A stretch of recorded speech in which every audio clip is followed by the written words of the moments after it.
Hi, and welcome to Cinema Figures. So, we are currently in the middle of Sharkathon. So, this is 27 films reviewed in 27 days in order to marathon right on up to Shark Week. So, today's film is The Reef. So, The Reef is basically the story of a group of friends coming together to go on a boating excursion. Basically, the breakdown here is a brother, sister, the brother's girlfriend, and the sister's ex-boyfriend, and then his friend.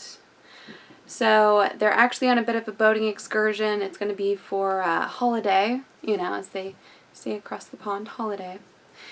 But the ex-boyfriend, the sister, and the ex-boyfriend's friend, they're all very highly trained when it comes to being on a boat, when it comes to being on the water.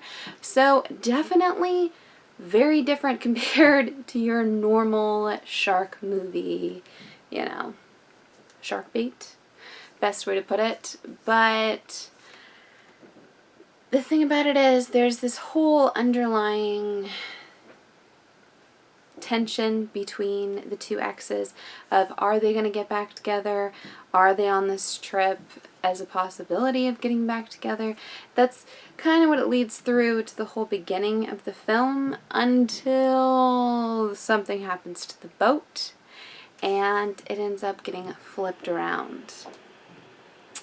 So, now they are stuck on top of the boat and they have to decide. They are now in the middle of the water and they're in a part that's not always traveled by a lot of boats. So the possibility is stay on the boat. Inevitably the boat will sink and you'll be stuck in the water. You could drown, possibly eaten by a shark, what have you, and a boat may never come. Or you could swim out to an island that is in one general direction. You can't see it yet. You don't know exactly how far out you are from it, but you know it's there. Oh yeah, and you're going straight through heavily shark-infested waters. And, yeah. You're just swimming with part of a cut-up surfboard. So, what do you think's going to happen here? Basically, the way it breaks down is everyone but the ex's friend who was helping him man the boat decides that they are going to try to swim for the island. Of course, there's a little bit of bickering when he states that there's no possible way he's getting in that water. It seems as if he's seen some stuff. He keeps telling his friend he knows what's out there. He knows what's in that water. And there's no way in hell he's getting in that water.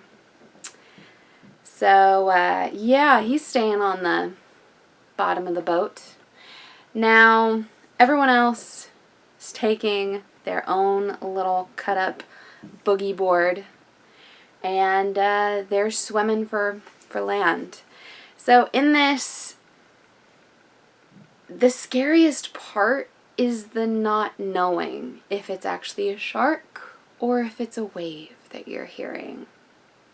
And there was a constant, throughout the entire film, there's this constant segment of the most highly trained individual, Luke, who's a part of this group. He's, fisherman, boater, He's the jack of all trades. He is their expert in this group.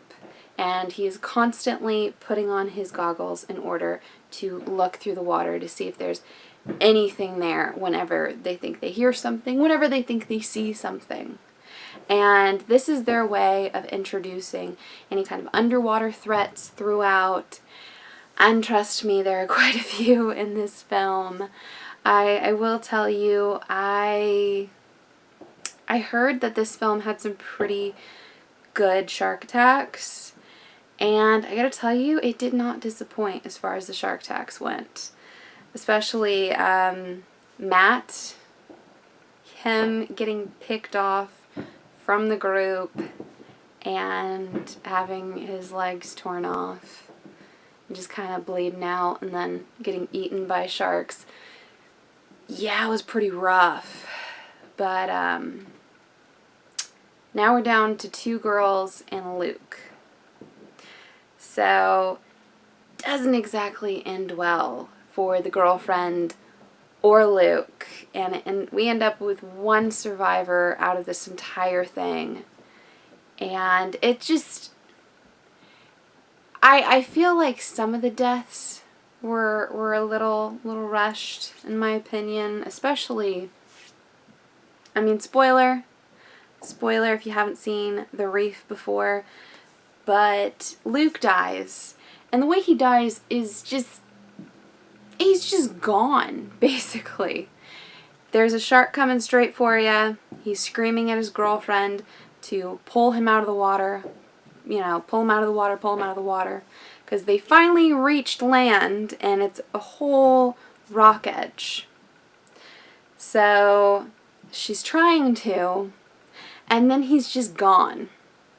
So you're telling me that you couldn't even get a tight enough grip onto him that you'd feel him getting ripped out of your arm? Or that we'd see him getting torn out of your arm? Anything like that? No?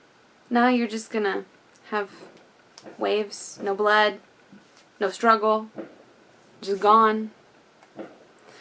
I'll tell you, that death really irritated me. I didn't like that one. I felt like, if anything, it would be the 2 girls that would most likely die out of them, especially needing to rush out to get boogie boards. That wasn't the smartest idea ever, but, you know, it was what it was. I will tell you, I did care about these characters a little bit more than what I normally do in a shark movie, because let's face it, if you get too attached to someone in a shark movie, you're gonna watch them die. It's gonna happen. And then you're just gonna be annoyed with yourself for doing it. But arguably, I would say it's an okay film. It is. It's not the best shark film ever. I feel like a few of the deaths could have been handled a bit better. Maddie's was definitely the best. The two other real deaths, and the friend who was on the yacht, just never seen or heard from again. They never found any wreckage from the yacht. They never found his body. Just gone. Just gone. I mean, big ocean, but it would have been nice to see something, even just from his perspective. But, you know, it was what it was. I would say if you're looking for an okay shark movie, something that's a little higher budget than your normal shark movie, this might be for you. I enjoyed it for what it was. I found it on Shudder. So if you had a Shudder account, highly suggest that you check it out. Pretty sure it's the only shark movie that's on Shudder right now, because I've been looking. But yeah, please do give me a like if you liked this video. Comment below and tell me whether or not you have seen The Reef, and whether or not you're like me, where you really enjoyed Matt's death and how that was portrayed, and then you just kind of felt like Luke's and Susie's were just kind of a wah wah wah. That's the best way to describe it. They were just kind of a letdown, to be completely honest. But I will tell you, I did enjoy the fact that I saw quite a few sharks in this. The suspense throughout was very well done, and you know, the jump scares in this actually made sense. So yeah, this is the continuation of Sharkathon, so please do subscribe to my channel if you are interested in more of Sharkathon, because we're reviewing brand new shark movies every single day for 27 days leading up into Shark Week. So yeah, please do that, or check out any of the older videos I have up for offer here on Cinema Figures. Like I said, I have reviewed a couple shark movies before this, so check those out. And stay tuned. Maybe I will be reviewing your favorite shark movie. Just have to subscribe and find out. Yeah, and until next time, I'm Roast Caitlin. Bye.